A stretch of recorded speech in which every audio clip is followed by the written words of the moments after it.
for some reason, Josh Shapiro is offensive to people who think he's too close to Israel. Well, because, let's just say it right here, he's a Jew. Yeah.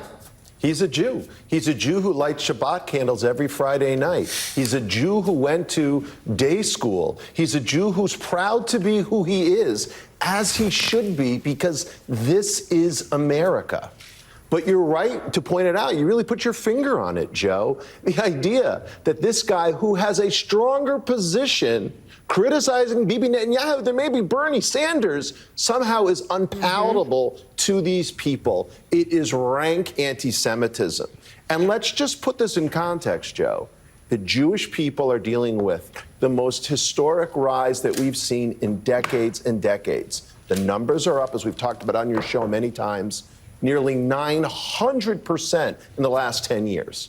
And we've seen anti-Semitism normalized. I saw a commentator this weekend on another network. When asked about Josh Shapiro, her first response was, well, he'll have to answer for the suffering of the people in Palestine. I mean, what?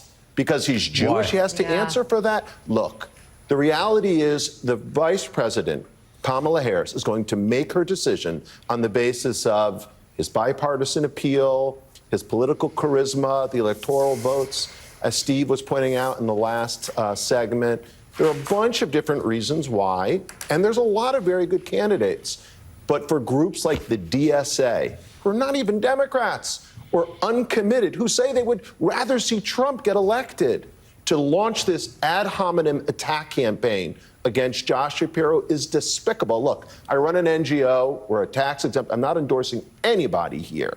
But I'll call this what it is. It's anti-Semitic and it's wrong. And I hope the vice president has the courage, as I believe she does, to do what she thinks is right, not what fringe activists are telling her. And we all know is so wrong.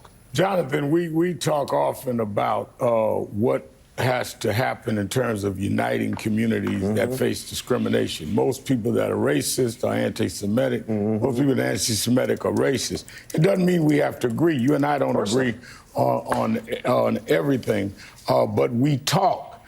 But when you see a blatant double standard like this, when you see a guy like Josh Shapiro, I may have disagreed with some of the things he did as Attorney General, now National Action Network chapter did. And when you see other things, but when he comes out as he did strongly against Netanyahu and other things, you have to say, are people playing into this combined racist, we can't have a black woman and a Jew? What are we in? Are we not in 2024? I think that we have the right to say we can disagree on certain things.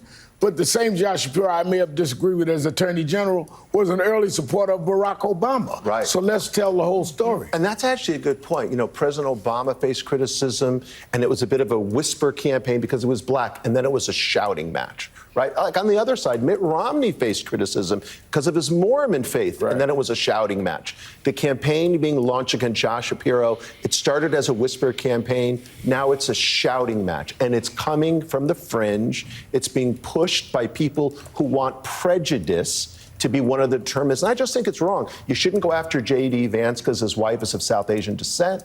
You shouldn't go after the vice president because she's of black and South Asian descent. And you shouldn't go after Josh Shapiro because he's Jewish. It's un-American and it's wrong.